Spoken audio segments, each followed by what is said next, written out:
So Sam has taken on not one, not two, but 3 international challenges with us.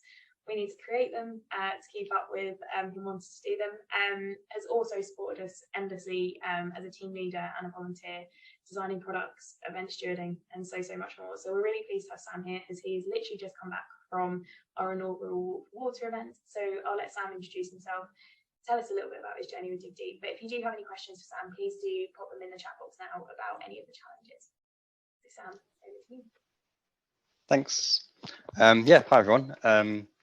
So I'm Sam. I started out as a fundraising team leader for Mount Kilimanjaro in 2015, I think it was. So my first year at university. We had a really successful team, raised lots of money, and I learned a lot about what Dig Deep did. And I became really passionate about Dig Deep, and in particular the way that they work, and some of the challenges they take on as well, which other charities might not. So I became good friends with the charity. At the time they had a headquarters in Sheffield. I didn't have a lot of money as a first year student, and I still don't, but I kind of have done whatever I could over the years to support the charity outside of that fundraising challenge. So in 2017, 2 years later, I said to Dig Deep that I was moving to Nottingham, and would they be interested in having a Nottingham Mount Kenya team? So I was a fundraising team leader for a second time and did Mount Kenya back then 3 years ago. So we climbed in 2018, so 4 years ago. And then, yeah, I've just been doing everything I could in my, whenever an opportunity has presented itself, I've got involved with the charity in other ways. And we used to do kind of training expeditions in Snowdon, where I would be one of the stewards, or I do like graphic design. I even helped to build the IKEA office furniture one day. So I've built a really good relationship with the charity, and I think that's kind of what the Walk for Water trip for me was all about. I love and I'm proud of what I've achieved with Dig Deep over the years, and I don't want to lose that relationship with them. I want to be able to support the charity throughout my career and throughout my life as well. So it's kind of what is the next step for me to keep that relationship and to keep supporting the charity that I care a lot about. So the Walk for Water seemed like a really natural next step for me, having done the 2 climbs already. And then yeah, so a couple of weeks ago I was out in Bomet County doing the first ever Walk for Water, and it was really successful event, and it was really a lot more special than I expected. Actually, it was really beautiful part of the world, really beautiful people and culture there, and it was quite extraordinary and quite emotional in many ways. So I do really highly recommend that trip for the future as well, for anyone who's looking for that kind of challenge. I would say that the Walk for Water was less of a physical challenge than Mount Kenya, Mount Kilimanjaro, but a much stronger cultural experience, and you see a part of the world which most people would never ever get to see. And a lot of the people we were meeting there hadn't actually seen white people before, so it was a real privilege to be welcomed into those communities and see the way that they live, and also to see the way that Dig Deep is supporting them and the projects, both before implementation and after implementation as well. So yeah, I'm more than happy to answer anyone's questions about Walk for Water. I've seen a lot of my pictures and videos in this presentation, which gives me fond memories. I'm actually in the middle of this photo as well on Mount Kenya. So we had the slight issue that you are like also our poster boy for all of our challenges. Every photo and video has Sam in it, but yeah, I think with those videos, obviously it's lovely to watch them, but I don't know if it fully captures how lovely it is to be celebrating with those students and community members. Yeah, at the minute I'm pulling together some footage actually. I took a lot of videos on the trip, which in the past I would never have felt comfortable doing when visiting these kind of projects, but actually these days all the kids have phones as well. They're filming me, so I felt really comfortable getting my phone out and taking lots of footage. So hopefully we can have some really special moments captured on film there as well to share. It's lovely as well to see you all celebrating with the communities as well, and actually I love that video of you all dancing, and like our head of the board of trustees is also in the middle dancing as well, so it's really nice to see you all celebrating together. But having done, just to ask some questions mountain wise as well, having done both Mount Kenya and Kilimanjaro, how was Mount Kenya, if you can draw the comparison between them, how was it different to doing Kili? So I think the main reason I wanted to do Mount Kenya is because everyone who I'd met who had climbed both preferred Mount Kenya to Mount Kilimanjaro. It's starkly different as a mountain, and as an experience, as a tourist, as some non-local coming in. The first point is that it's a very different mountain, and it feels more like a summit when you get to the top. There's a little bit of a scramble. It's a very different mountain visually.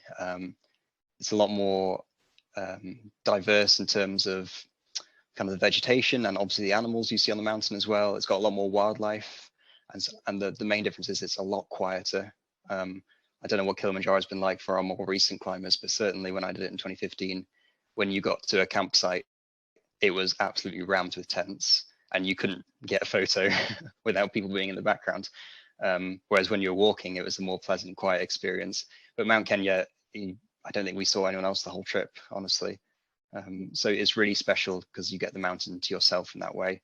It's much more peaceful and feels more like a kind of real mountain climbing experience that you're having.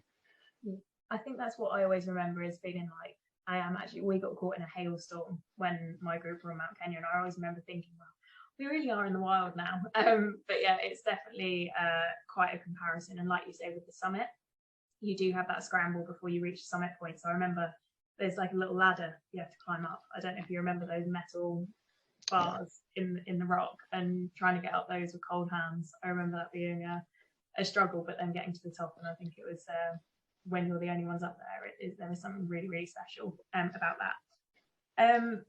So of all the international challenges you have done, do you have a favourite, or one that you would maybe do again? I don't have a favourite as such. They're all very different. The other thing about Mount Kenya, I should say, is because it's a bit lower altitude as well. Anyone who felt a bit unwell on Kilimanjaro, you shouldn't have that problem on Mount Kenya necessarily. So I was able to, I think, appreciate the experience of climbing it a bit more. So it wasn't, I was sleeping better and eating better and these things. Mm-hmm. If I had to do one again, or if I got to do one again, I'd happily do all three again, obviously. I think I'd go back through order. I'd do Kilimanjaro again, and then Mount Kenya again, and then walk for water for a second time as well. No, I don't have a personal favorite. I've got really fond memories of all three trips. Amazing, great. So in terms of trying and pull back some more of the Mount Kenya memories, do you have a favorite particular memory from when you were on Mount Kenya, or particular day you really enjoyed? The summit of Mount Kenya is very special, and I think everyone can relate to that experience. Hopefully everyone can relate to the experience of reaching the top of a mountain, or Kilimanjaro, if another mountain in the past. The best memories I have of Mount Kenya are the people, actually, and staying on the campsites. And I remember us playing a ridiculous dice game with about 30 of us, and playing football as well on the only flat bit of ground on the whole of Mount Kenya. We'd kick a football around or play volleyball over a washing line. So I think, just like Kilimanjaro, the people that you meet, the people you climb it with, become lifelong friends, and you have really good memories with those people. Definitely. I think that as well goes back to you saying, like, being able to play volleyball and stuff on the mountain and dice. You really, because you are the only people in those campsites, really you kind of take ownership of those, and it becomes like a real home campsite.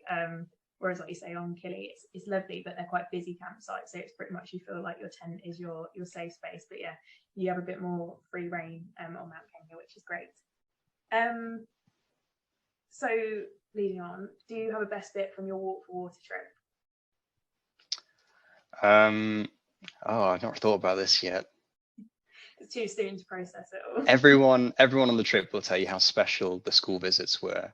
And it seemed like every time we stopped to visit a school, and they would have this amazing celebration, and they welcome us with music and dancing, and all the mums would come out and they'd have a dance with us, and get us involved. And it was really, really special to be welcomed like that in Kenyan culture, and be given lots of gifts as well. But my favorite actual moment was, I woke up on a campsite and I went to make a cup of tea, and I had 40 local school children watching me in bewilderment as I made this cup of tea. Yeah. And I went through the process of putting hot water on the tea bag, and so I turned it into like a kind of Mr. Bean comedy sketch where everything goes wrong, and had these children just in hysterics watching me burn my hand in the hot water. So it's all about interaction with the locals, that trip, and And I think anyone who wants to take on that challenge, the Walk for Water, has to be prepared to really get involved with local people and local culture, because that's what it's all about. Definitely. And I think it's just really nice to be able to put some faces to your fundraising and actually see the communities that you are supporting through fundraising, and just get to know that they're actually real people who still have the same lives. And like, we've got some really lovely footage as well of like you guys when you're in country playing games with the children at the schools as well, and just spending time getting to know them. So I think that's really, really lovely. And something I'm definitely excited about, seeing the communities and getting to know the people, and also the Kenyan team. I think you must have had, with your long-term relationship with Deep, I'm sure you've maybe interacted with Justice and things before, but it must have been nice spending time in Bomet County with Justice, Nelly and Nikki as well.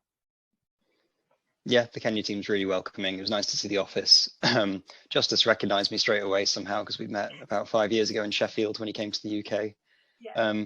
And yeah, he's incredible to see the passion he talks about Dig Deep's work and the change he's made. Yeah, really good characters out in the Kenya team. Amazing, great. So my final question was going to be, if you, which I think kind of ties to your, if you were going to do a challenge yourself, if you were going to recommend a challenge to someone who hadn't taken one on, of the people on the call, either Walk for Water or Mount Kenya or the bumper package, which would you pick now? I was pretty amazed that you offered to do both trips in one go. I think that it's an absolute no-brainer. You've got to do both. Yeah. If you want a physical challenge, at least, then you've got to do Mount Kenya. But you can't miss out on the opportunity to see what your fundraising is going towards, and to get involved with those communities, and to do more walking and see a beautiful part of the world that people would just never go to otherwise. Yeah, I obviously recommend doing everything. Amazing, lovely. Well, I will leave you to take a break from talking and me hammering you with questions about international challenges. But thank you very much, Sam. I will, if anyone does have any questions that pop up, please do let me know and I can pass them on to Sam for you. Yeah, more than happy. Amazing, thank you so much.